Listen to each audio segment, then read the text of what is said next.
Merci à toutes et à tous d'être ici. Nous allons passer 1 heure à dialoguer autour du dernier ouvrage de Kawthar Adimi. Juste un mot pour vous dire que cette rencontre est, comme vous le voyez, traduite en langue des signes française par l'association Trilogue.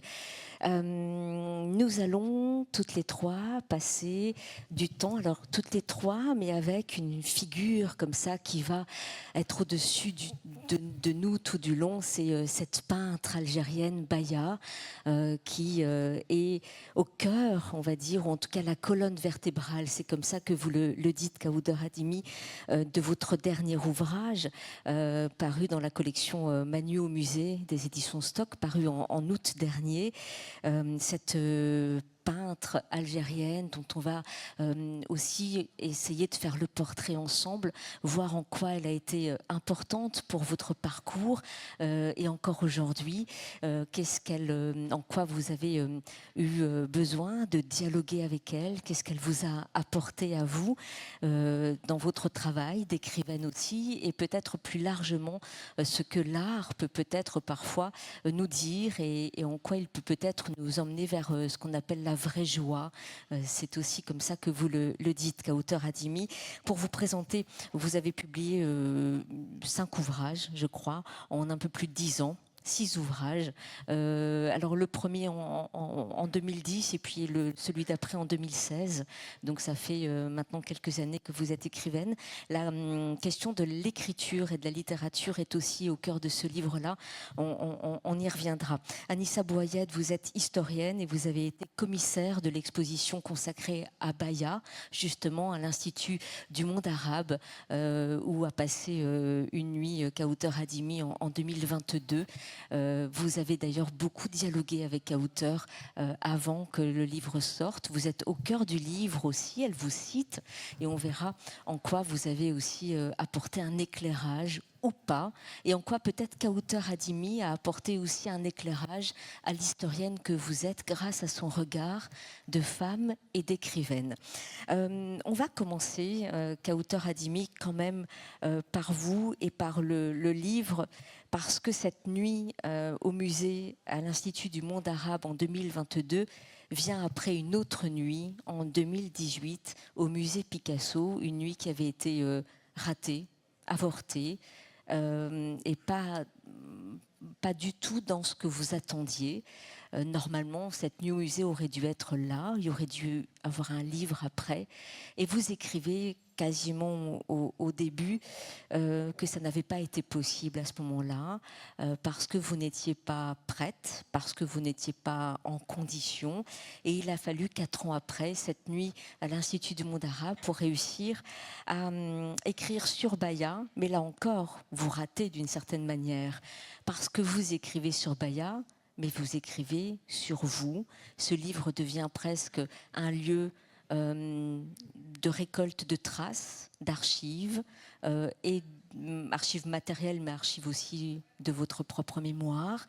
Ça devient le lieu où vous osez regarder en arrière, interroger vos proches pour comprendre votre lien, je vais le résumer comme ça, avec l'Algérie, le pays d'origine, le pays que vous a offert votre père, parce que c'est aussi une histoire de père, cette histoire-là, ce livre-là, comme Baya avait aussi un rapport au père particulier. Est-ce que l'aboutissement de ce livre-là a été vraiment quelque chose de très compliqué?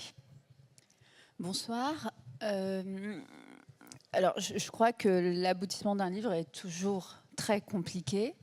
Celui-ci peut être en tout cas plus inattendu, je dirais.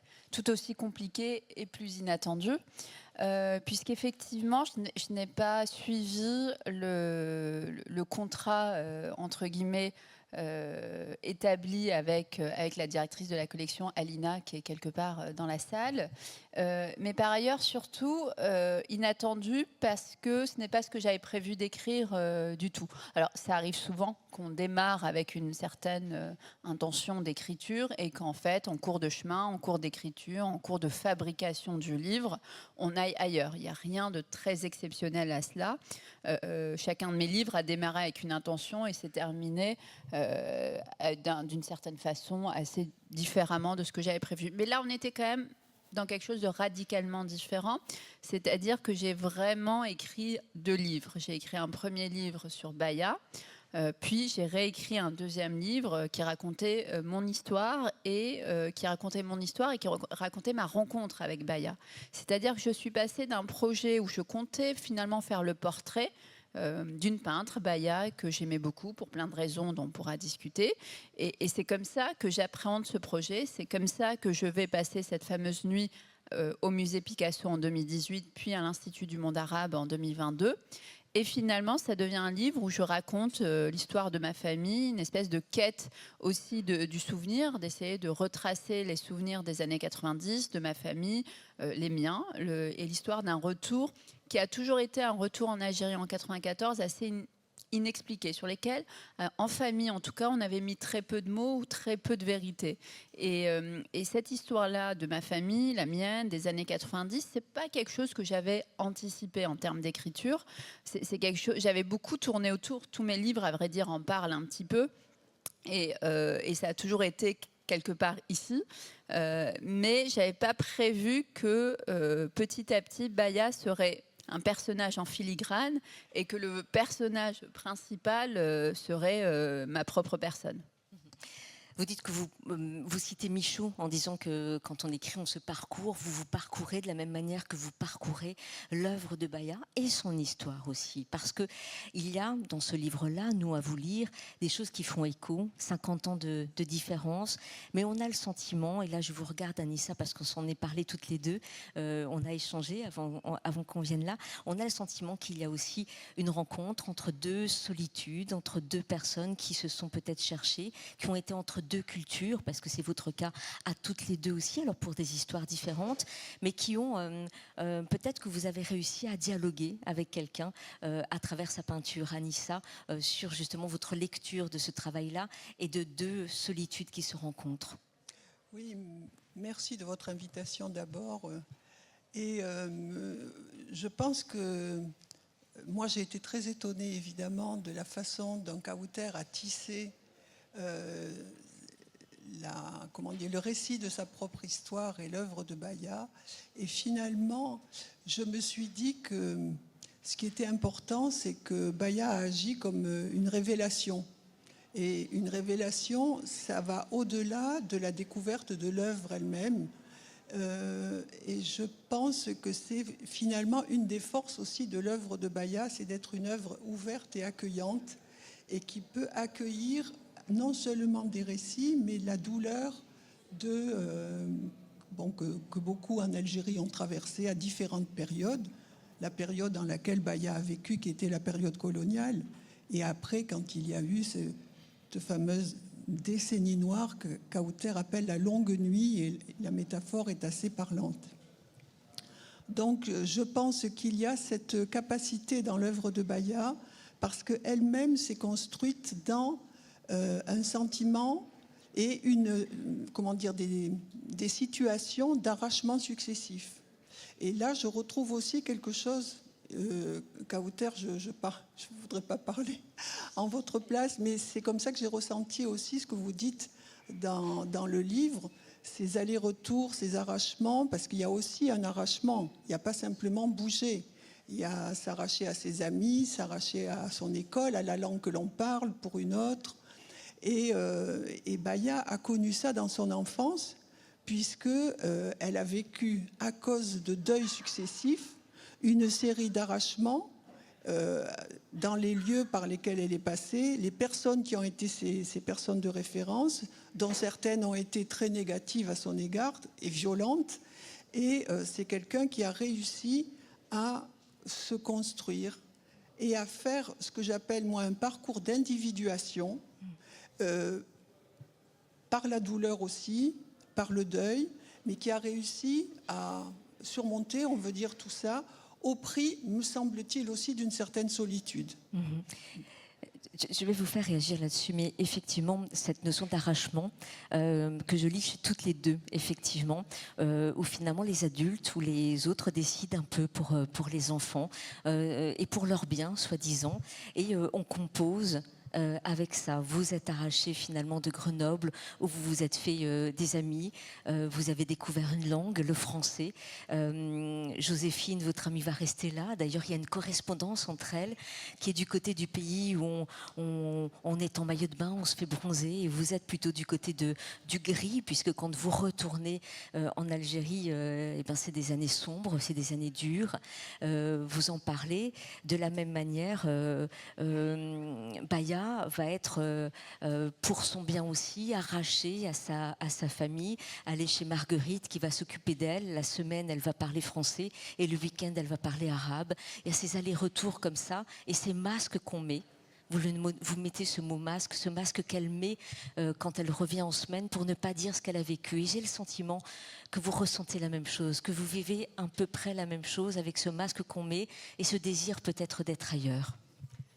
Je pense, Anissa est très clairvoyante, et je pense que... Alors, je pense que dès qu'on est dans la création, on est dans une forme de solitude voulue, désirée, recherchée et absolument nécessaire. Être en train de créer nous coupe par définition avec le reste du monde. Je le dis à un moment, moi je sais que quand je suis en travail d'écriture, en réalité je suis toujours en travail d'écriture, même s'il y a des moments où l'écriture se transforme en quelque chose lié au papier, et par moments l'écriture est dans ma tête. Mais je dis qu'un auteur, pour moi, c'est quelqu'un d'assez effroyable en communauté, parce qu'il y a jamais tellement, il ne peut jamais totalement être dans le moment présent, ou jamais totalement être avec vous. Il y a toujours une partie de lui-même qui est dans sa création, et je pense que c'est le propre d'un artiste d'être comme ça. Donc oui, il y a toujours une forme de solitude, au-delà même de mon parcours, au-delà même du parcours de Baya.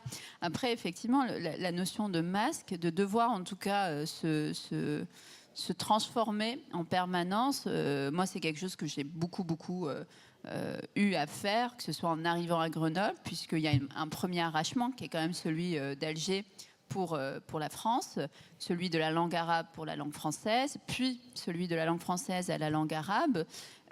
Mais je dirais que l'arrachement, il est très fort la deuxième fois, parce qu'il s'accompagne surtout de la guerre. On serait parti vivre n'importe où dans le monde, en Espagne, en Italie, en Grèce, on serait allé vivre en Australie, l'arrachement n'aurait sans doute pas été vécu de la même manière. Là, il est vécu comme quelque chose d'effroyable, parce qu'il y a une guerre, et parce que dans cette guerre-là, il n'y a aucune possibilité d'en voir le bout. D'où la longue nuit, c'est qu'il n'y a aucun moyen de se réveiller de ce cauchemar-là. Et en tout cas, à ce moment-là, on ne savait pas si on allait s'en sortir, ou si on allait devenir finalement une espèce de dictature islamiste à la mode iranienne. Et donc, l'arrachement, il est fort. Et ça m'a effectivement nécessité d'être un peu caméléon en permanence. Mais ça l'est aujourd'hui encore.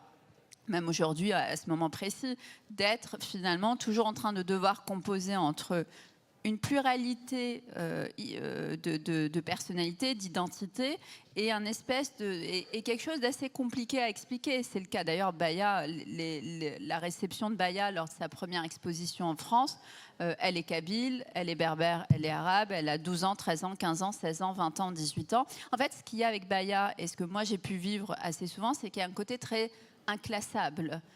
Moi, la question qui me met le plus en émoi, et avec celle avec laquelle j'ai la plus grande difficulté à répondre, c'est: quelle est votre langue maternelle? Parce que ce n'est pas tellement, ça n'a plus été l'arabe, ça l'était. Ce n'est pas tellement le français que j'ai découvert finalement qu'à l'âge de 4 ans. Et donc ça me met toujours dans une situation d'inquiétude, cette question-là, et donc de devoir composer avec quelque chose qui me semble un peu flou, et un peu, comme un masque à porter. Et en fonction de l'interlocuteur, il y a un masque qui se mettra versus un autre. Ouais, cette question de la place est importante, hein, le déplacement, qui est chercher sa place. D'ailleurs, quand Baya décide de ne plus peindre, on trouve des explications à sa place, alors qu'elle a simplement décidé de le faire pour d'autres raisons peut-être. Il y a une envie pour vous, qu'auteur, et peut-être d'abord parler de la place avec vous, Anissa, mais vous faites un jeu quand même je disais, chercher des traces, essayer de comprendre dans votre mémoire, essayer d'aller chercher une espèce de véracité quelque part, mais c'est peut-être pas le mot, et quand on fait de la littérature, c'est pas la vérité qu'on cherche. Mais tout de même, il y a une page où vous racontez comment Marguerite, qui s'est occupée de Baya, lit les journaux parce qu'elle est restée en Algérie. Baya va en France pour se faire connaître, etc. Et elle va mettre vrai et faux à côté de ce qu'on dit sur Anissa. Et j'ai le sentiment que quelque part, il y a chez vous la même envie de dire ce qui est vrai et faux, de peut-être rattraper des injustices et peut-être pour parler de votre propre place. En fait, il y avait deux sujets dans ce livre-là. Le premier sujet est là où Anissa, alors je ne sais pas si Anissa en a conscience, mais moi, elle a été extrêmement importante dans le parcours de ce livre-là, parce qu'elle m'a beaucoup aidée à prendre du recul sur cette notion même de vérité liée à Baya. Non pas qu'elle m'a poussée à raconter quelque chose de faux, mais en tout cas, elle m'a poussée à chercher ma propre vérité sur ce personnage. Et on avait eu une longue conversation qui, moi, m'avait fait beaucoup de bien sur cette idée-là, parce que en réalité, sur Baya, il y a beaucoup de choses. Il y a les archives officielles qui sont ce qu'elles sont, c'est-à-dire des archives déterminées, décidées par quelqu'un, construites par quelqu'un, qui sont donc pas totales et qui ne disent pas tout. Il y a des lettres, il y a des souvenirs, il y a ce que d'autres racontent, il y a ce que d'autres ont envie de raconter, etc. Et là-dedans, il faut réussir à trouver son fil et son chemin. Mais moi, c'est pour ça qu'on peut avoir plusieurs biographies d'un même personnage. C'est parce que justement, c'est celui qui écrit qui va vouloir raconter d'une certaine façon. Et donc pour Baya, j'avais quand même à cœur d'essayer de m'approcher le plus possible du personnage, tout en gardant une complète subjectivité sur la manière dont moi je voyais ce peintre-là. En ce qui me concerne, en réalité, moi, longtemps, j'ai considéré que j'avais rien à raconter, qu'il m'était jamais rien arrivé d'étonnant ou de particulier. Donc, je ne m'étais jamais venu à l'esprit de raconter ma propre histoire, parce que je la trouvais pas particulièrement intéressante. Et quand j'ai commencé à dénouer les fils, à poser un peu les histoires, et que j'ai trouvé autant de choses à raconter, j'en suis venue à douter de ma mémoire, et j'en suis venue à me demander si ce qui m'était vraiment arrivé, est-ce que ça s'était vraiment passé, ou est-ce que j'étais rentrée dans une telle habitude de raconter des histoires que j'étais là encore en train de raconter une histoire. Et donc c'est pour ça que je vais chercher auprès de mon père, de ma mère, de mes frères, une espèce de tentative de validation de mes histoires. Et donc, ce qui est complètement absurde en réalité, parce qu'effectivement, en littérature, on n'est pas là pour raconter une vérité propre, à moins d'être dans le témoignage, et c'était pas tellement ça le propos pour moi. Je voulais en faire une œuvre littéraire. Mais je voulais que dans cette quête de l'objet, de l'archive, des films tournés par mon père, de mon journal de l'époque, des archives de presse, etc. En fait, je tenais quelque part à me fabriquer des espèces de béquilles, certes, qui étaient quand même des béquilles un peu bricolées, mais des béquilles tout de même qui me permettaient de dire... Oui, ça a eu lieu. Alors, tu t'en souviens pas très bien. C'est peut-être pas la bonne date, c'est peut-être pas la bonne couleur de la voiture, c'est peut-être pas le bon étage de l'appartement, mais ça a eu lieu. Et ce dont tu te souviens et ce avec quoi tu vis depuis 20 ans sur ce qu'a été ces années horribles, cette guerre, ces années 90 affreuses, que furent tous ces attentats en Algérie, etc., ont eu lieu. Tu les as vécus comme ça, tu te souviens de ça comme ça. Et il y a autour de toi quelques personnes qui peuvent attester que oui, c'était presque comme ça. C'est comme ça qu'on lit effectivement, hein, cette façon de parcourir sa mémoire, d'aller effectivement chercher des preuves, de temps en temps de refuser de regarder des choses et puis finalement de le regarder quand même, de passer par beaucoup d'images aussi, parce que ce livre-là, je trouve, est nourri de plein d'images qu'on peut se faire, ou des images réelles. Et puis il y a la peinture qui est là et qui révèle aussi.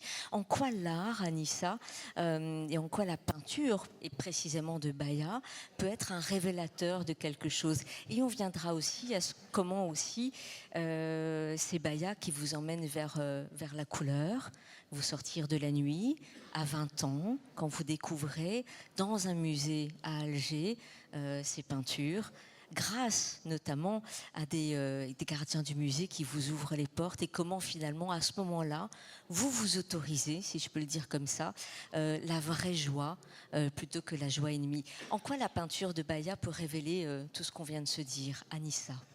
Alors c'est une question complexe. Moi, il me semble que ce que la peinture de Baya révèle d'abord, au moment où elle va faire sa première exposition à Paris, c'est quand même 1947. Il y a encore la colonisation qui ne remet pas en cause sa présence.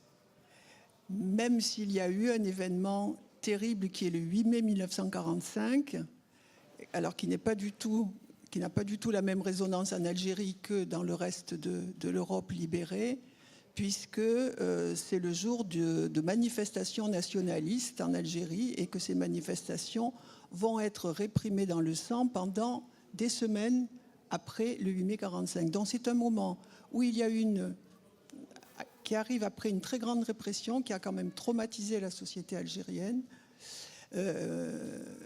Il y a la volonté de la part du pouvoir colonial de montrer que tout va bien.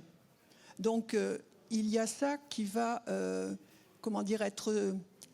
être très présent dans la façon dont on va voir Baya. Et j'allais dire, finalement, c'est dommage par rapport à son œuvre, parce que c'est ce discours-là qui va prévaloir, comme tout un discours un peu mythique sur Baya, la pauvre orpheline, miraculée. Et ça, c'est grâce aussi à la colonisation qu'on peut avoir ce genre de destin. Et ce qui est dommage, c'est qu'en fait, Baya livre quelque chose pour la première fois d'une Algérie profonde qu'on ne veut pas voir telle qu'elle est. Et je trouve que c'est cette révélation aussi qui est très importante et que quelques peut-être personnes auront compris à ce moment-là.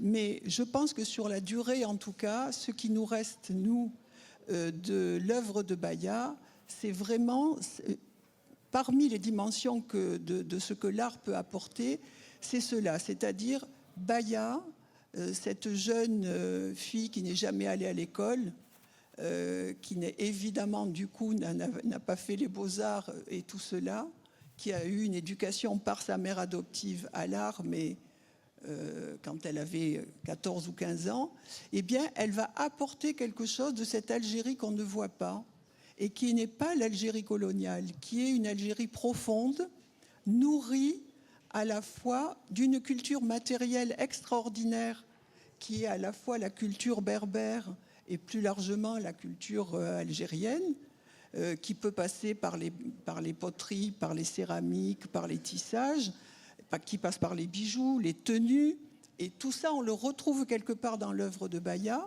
et qui passe aussi par une culture immatérielle qui est celle des contes, qui, à mon avis, sont très importants, non seulement parce que Baya a voulu illustrer des contes, et elle l'a fait de manière extraordinaire, mais aussi parce que je pense que c'est quelqu'un qui se racontait aussi des histoires en créant.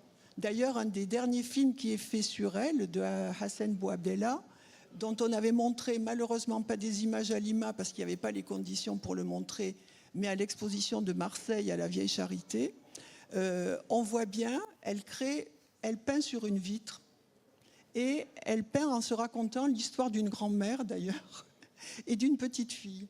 Donc on sent à quel point cette culture immatérielle, qui est celle des contes populaires, est présente aussi dans l'œuvre de Baya. Donc je crois qu'il y a déjà cette ouverture sur un monde qui était dévalorisé et qui est importante. Et ensuite, je pense qu'il y a la volonté de montrer qu'on peut trouver une forme d'expression singulière. Et là, je relie ça un peu à la première question que vous posiez sur la solitude. C'est quelqu'un qui, avec son parcours, a réussi, et avec cette richesse qui était en elle, a réussi à se créer un langage à elle, avec ses mots, ses expressions. Et tout ça, c'est, à un moment donné, Kauter dit, la langue de Baya, c'est les couleurs.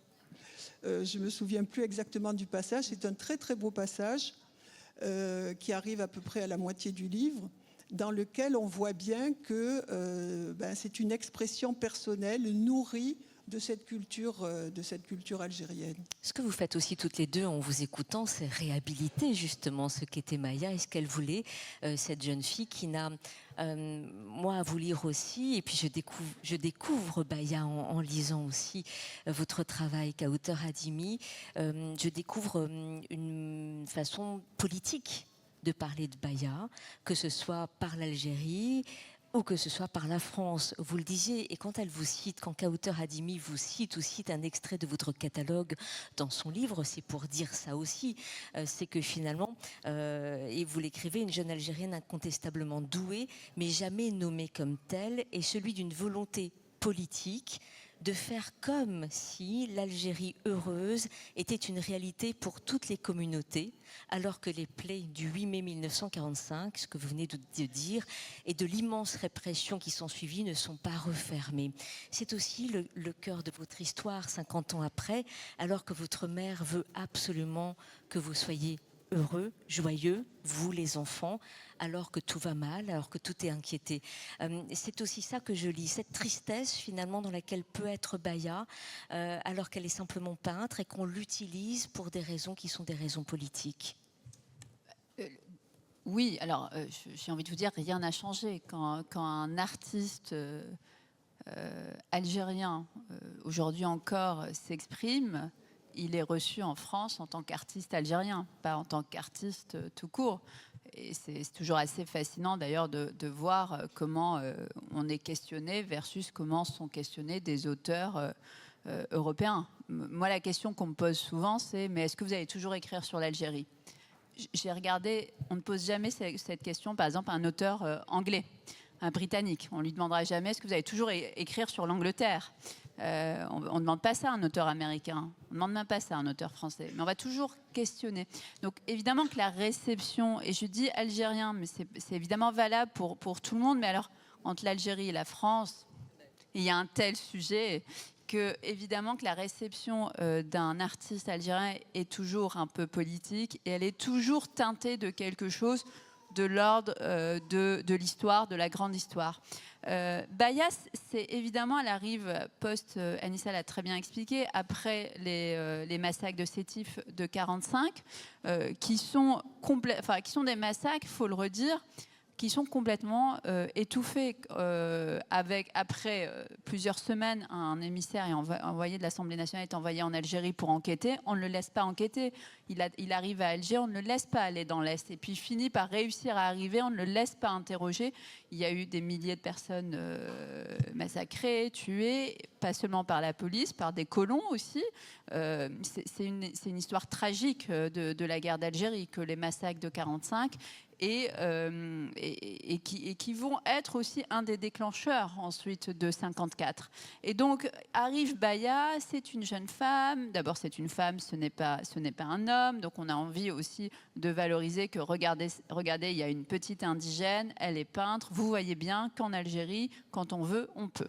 C'est un peu le gros discours qui est fait. J'aimerais rappeler que non seulement Baya n'a pas fait les beaux-arts, mais qu'il faut se rendre compte que jusqu'à, j'ai la mémoire qui flanche, mais l'après-Seconde Guerre mondiale, il n'est pas permis aux Algériens musulmans de faire les beaux-arts. Il ne leur est pas permis de faire des études des beaux-arts. C'est réservé aux seuls Européens.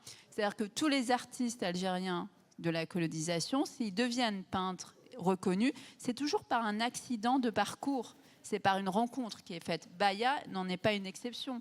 Baya, elle arrive là où elle est parce qu'elle rencontre Marguerite Kamina. Marguerite Kamina qui arrive en Algérie pendant la Seconde Guerre mondiale, qui n'a pas grandi en Algérie, qui n'a pas du tout les codes colons ou de la guerre ou de la colonisation et qui en fait se prend d'affection pour cette jeune fille qui est domestique dans sa maison et qui va l'accompagner dans ce parcours-là.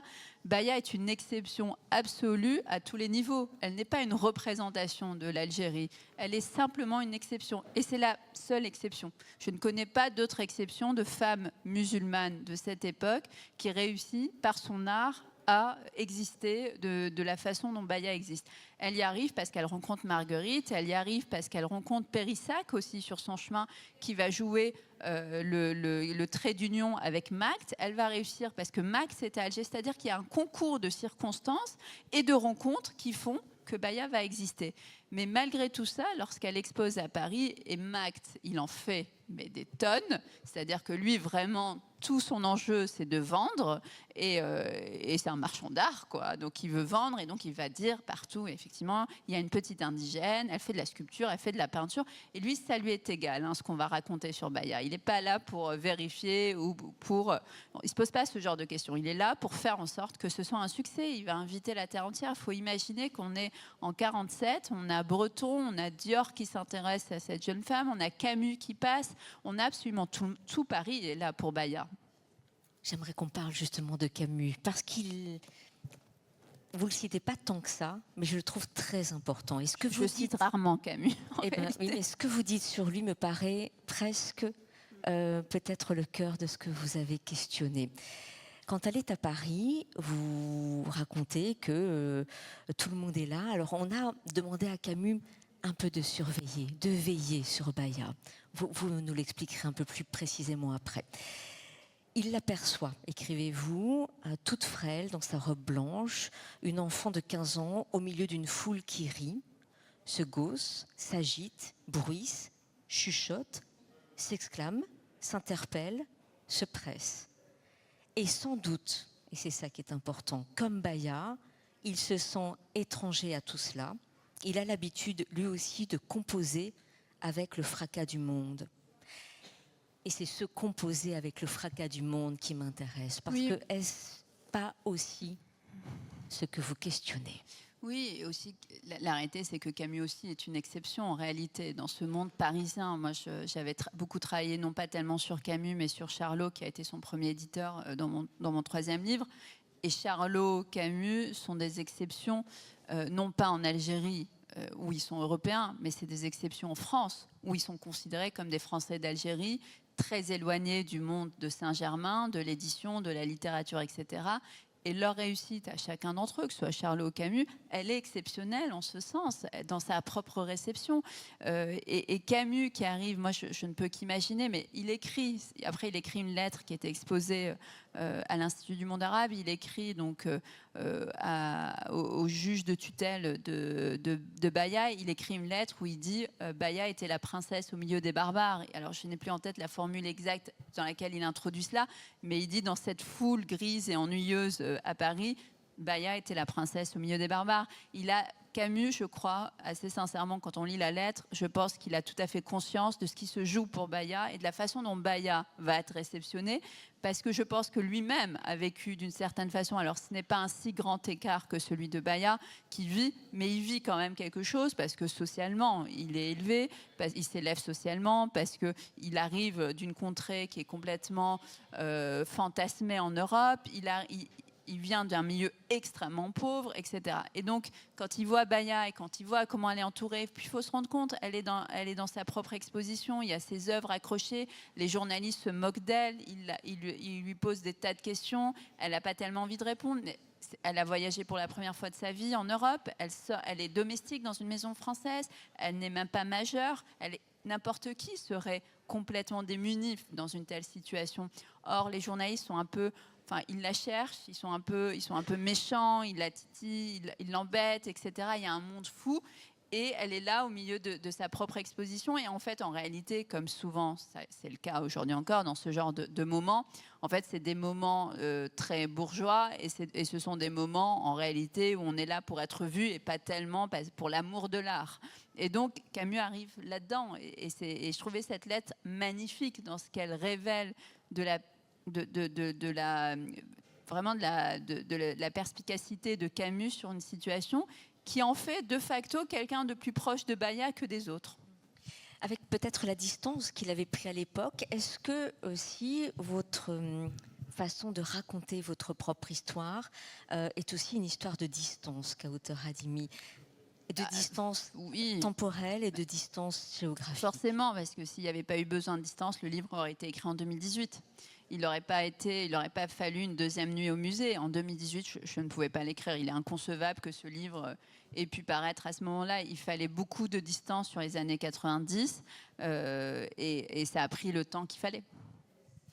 Tout ça pour questionner finalement votre rapport à l'Algérie, ce pays, votre amour à l'Algérie. J'aimerais qu'on parle, parce que l'Algérie, je disais tout à l'heure, c'est Baya la figure du livre, puis c'est votre propre histoire, mais en réalité le personnage central de ce livre, n'est-ce pas l'Algérie? Ce qui m'a d'ailleurs beaucoup embêtée à un moment. J'ai eu un moment à Nissa et je lui ai dit, mais en fait, j'avais en 2018 déjà, j'avais le contact d'Anissa et je voulais écrire à Anissa. Et moi, je travaille toujours, première phase, je récolte les archives, deuxième phase, je travaille, j'écris et ensuite, je vais parler aux gens qui sont les experts. J'avais fait pareil pour Nos Richesses. Je n'avais rencontré les amis de Charlot qu'à la toute fin, parce qu'en fait, ça me permet déjà de travailler comme moi j'ai envie, puis de venir confronter les points de vue. Et je sais que d'autres écrivains travaillent complètement l'inverse. Ils veulent d'abord rencontrer les experts, puis ils travaillent et en fonction. Pardon, mais vous faites pareil avec les archives matérielles. Totalement pareil avec les archives. Okay. D'abord, je raconte les archives, puis je vais chercher les archives. Mais donc, j'ai écrit un moment à Nissa en disant non, mais en fait, laissez tomber, je ne vais pas vous embêter plus, parce qu'en fait, mon livre est sur les années 90. Ce n'est plus tellement sur Baya. Et Anissa me dit, non mais moi ça m'intéresse les années 90. Je dis, non mais vous verrez, je suis vraiment désolée, mais en fait Baya c'est très court finalement, c'est là mais c'est très court. Et Anissa, formidable, m'a mis vraiment très à l'aise en me disant, non mais il n'y a pas de problème, vraiment, enfin tout va bien, etc. Mais oui, la distance de l'Algérie, la distance de ma propre histoire, elle était absolument nécessaire, sinon c'était pas possible. Je ne sais pas si quand on est historien, on a besoin d'une distance sur les archives et si vous-même, il a fallu attendre pour écrire. Mais quand on écrit sur soi, oui, elle me semble primordiale. Sinon, en tout cas, sinon on ne fait pas littérature. Sinon, on fait autre chose, on fait témoignage. Et on sent aussi, avec ce qu'on lit du travail de Kawther Hadimi, l'importance du travail de Baya et le regard de Baya, l'importance qu'elle a et qu'elle peut avoir aujourd'hui. Anissa.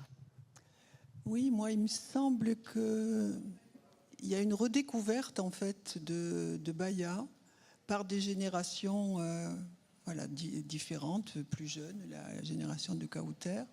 Et c'est quelque chose que j'avais ressenti quand j'avais commencé à...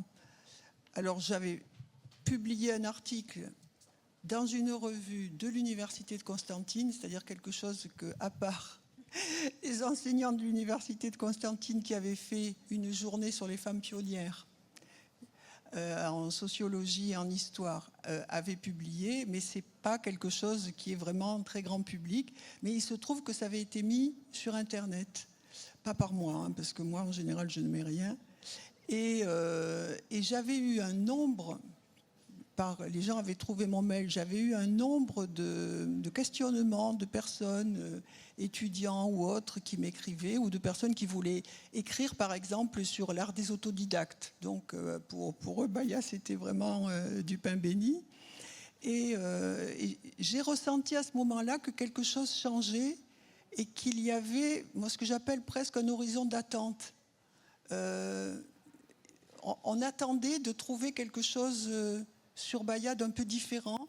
Et je pense que le fait d'avoir travaillé, moi, de manière très modeste d'abord sur sa biographie, de faire les liens avec le contexte colonial, j'ai essayé de le faire de la façon la plus fine, parce que c'est aussi compliqué de passer d'un individu à une histoire collective.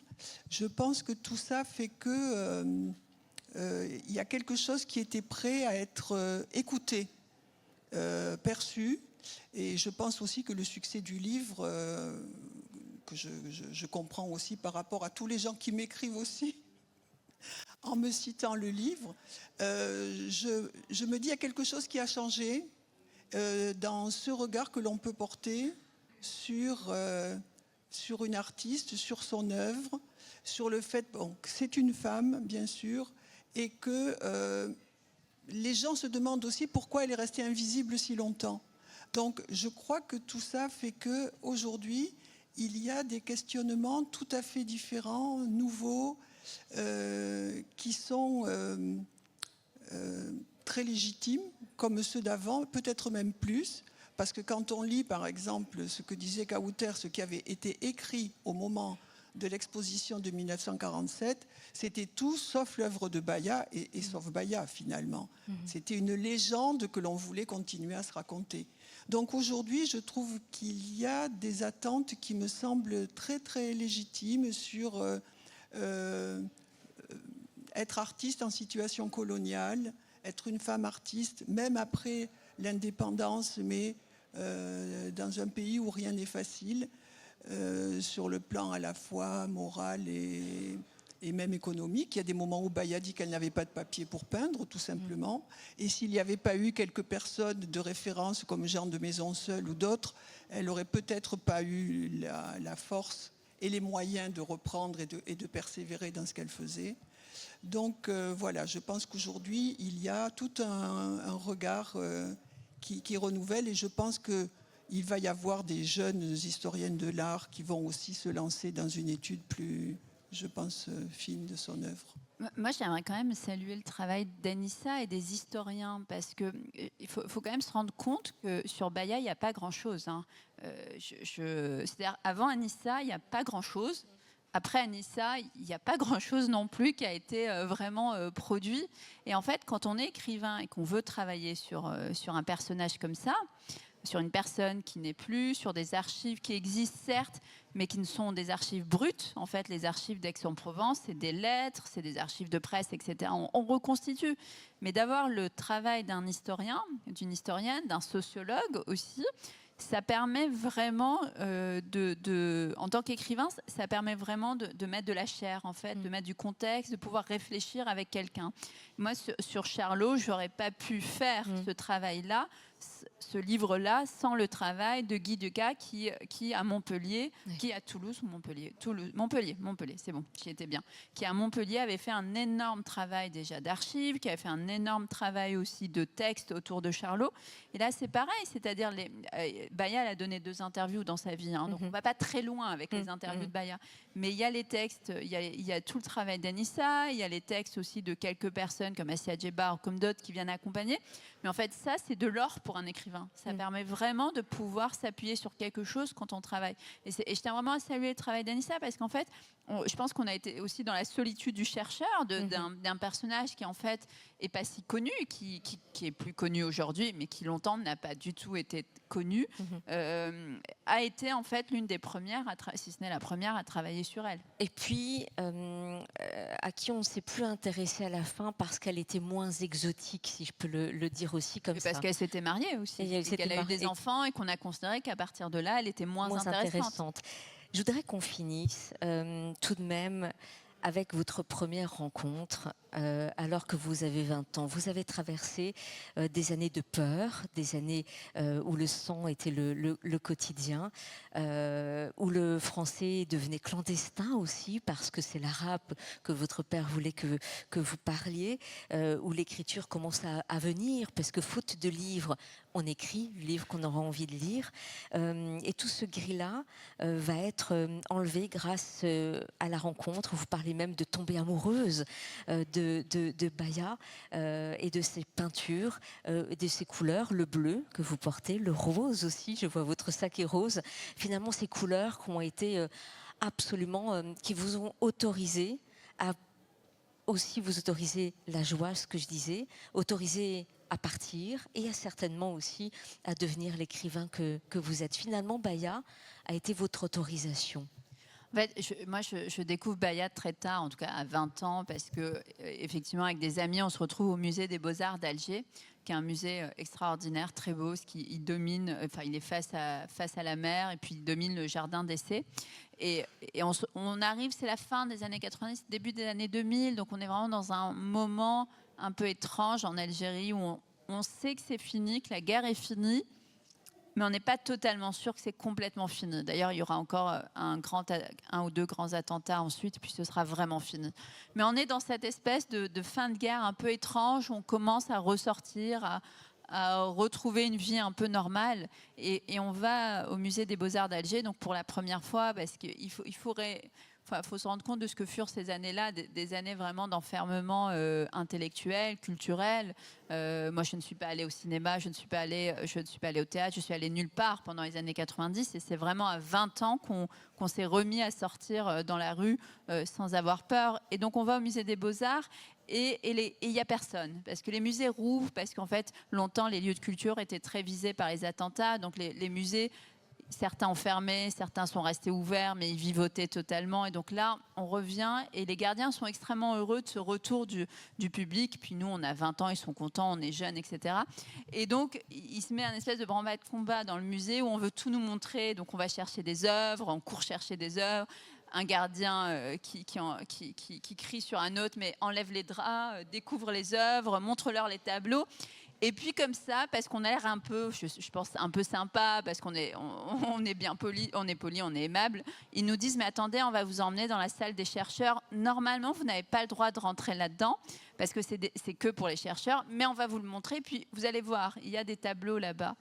Et dans cette salle des chercheurs, allez savoir pourquoi, il y avait tous les tableaux de Baya. Je n'ai jamais compris pourquoi Baya était dans la salle des chercheurs. Et je découvre Baya comme ça. Et à la fois, c'est un moment assez unique pour moi parce que je suis avec mes amis, parce que c'est la fin de la guerre, parce qu'on est à Alger ensemble et que vraiment c'est la fin de la guerre. Mais aussi parce que je vois Baya et que je vois des tableaux extrêmement colorés qui sont pour moi des choses que je n'avais jamais vues nulle part. J'ai beaucoup vu Racine, j'ai beaucoup vu les miniatures qu'on nous fait dessiner à l'école, etc. Mais je n'avais jamais vu Baya, on ne m'avait jamais montré Baya, je n'avais jamais étudié Baya à l'école. Et je vois ces tableaux pleins de couleurs et je vois ces tableaux dessinés par une femme algérienne. Je vois des tableaux qui sont pour moi mais l'illustration la plus pure de ce qu'est la joie malgré tout, la joie malgré la guerre, la joie malgré la colonisation, la joie malgré la pauvreté, la joie malgré tout ce qu'a vécu. Mais la joie la plus pure, c'en était l'illustration absolue. Et c'est là que je découvre Baya et je sais qu'un jour j'écrirai sur Baya. Voilà. Oui, ces couleurs sont incroyables. Et ce que dit Kauter Hadimi sur ce que procure la vue de ces tableaux, Anissa, je trouve que on en a parlé toutes les deux, c'est juste extrêmement très fort dans le roman. Oui, moi j'ai beaucoup aimé, j'y pense souvent d'ailleurs à la fin du livre et aux expressions qui sont arrivées et qui sont scandées. Pour moi, il y a quelque chose vraiment d'une scansion avec beaucoup de rythme. Si je me disais que peut-être une lecture donnerait envie au public, évidemment, d'en lire plus. Et l'expression « je suis amoureuse », voilà, qui revient tout le temps, pour les couleurs, pour les yeux aussi, parce qu'elle dit l'œil cerné de noir. Et c'est vrai que même si on parle avant tout des couleurs, le côté remarquable des figures de Baya, des figures de femmes, qu'elles soient de face, mais la plupart du temps, l'effet de profil, c'est la place de cet œil cerné de noir. Et l'œil, vraiment, est le révélateur de quelque chose à la fois de l'âme et du fait qu'il y a vraiment un jeu, ce que j'appelle l'intersubjectivité, entre l'œuvre et nous. C'est-à-dire, on la regarde, mais elle nous regarde aussi. Donc, vous en parlez aussi. Hein. Et tout ça donne, je pense, la force d'une expérience au sens presque, j'allais dire, phénoménologique du terme. C'est quelque chose qui fait qu'on va sortir différent de la fréquentation de ces œuvres, de l'immersion dans ces œuvres. Alors, c'est des mots qu'on utilise beaucoup aujourd'hui pour l'art contemporain, mais en fait, Baya nous offre cette expérience. Dès qu'elle se met à peindre, elle passe très très vite des petits sûrement carnets ou papiers qu'on lui donnait au départ à des grands formats parce qu'il y a quelque chose de très gestuel dans son travail. Et elle arrive, la fresque qui est au musée Réatu à Arles fait plus de 3 mètres de long. Elle est capable de maîtriser l'espace pictural en faisant une succession de femmes comme ça absolument superbes qui sont dans des couleurs violet, prune, bleu, rose, qui portent sur leur tête des oiseaux, dans leurs bras des enfants, des poteries, au milieu d'une végétation luxuriante. Elle est capable de faire ça alors qu'elle est très jeune. On est en 1948 quand elle fait ça, c'est juste après l'exposition d'Alger. Et ensuite, elle a toujours dit « j'aime les grands formats parce que je suis plus à l'aise ».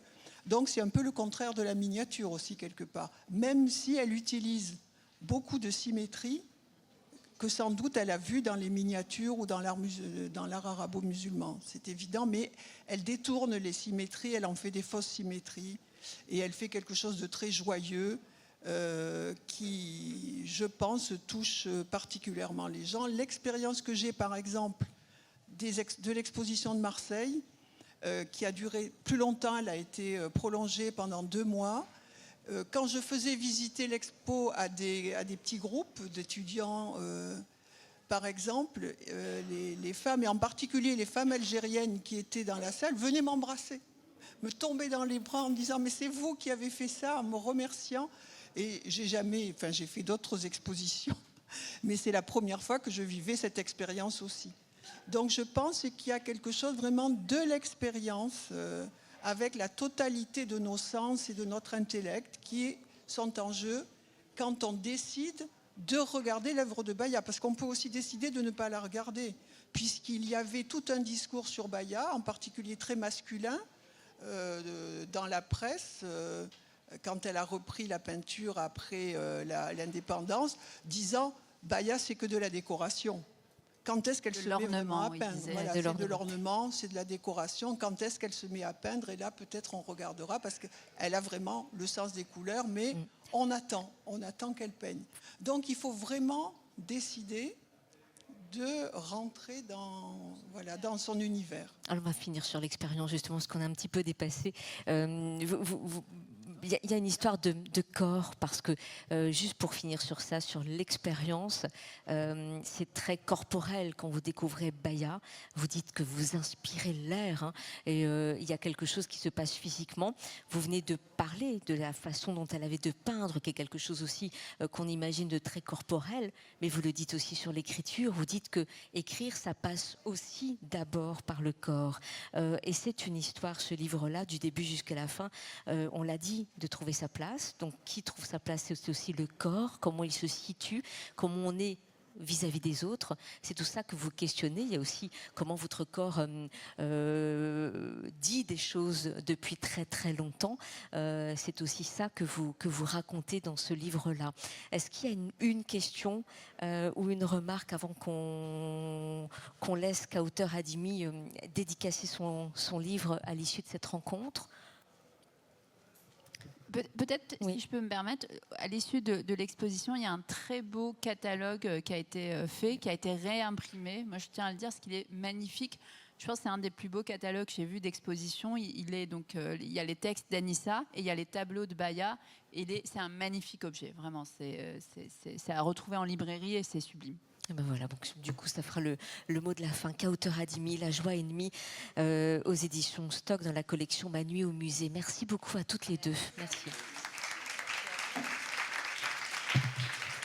Et je suis juste en charge de vous dire qu'il y a une rencontre tout à l'heure à 20h30, rencontre performée, lecture par Victor Pouchet.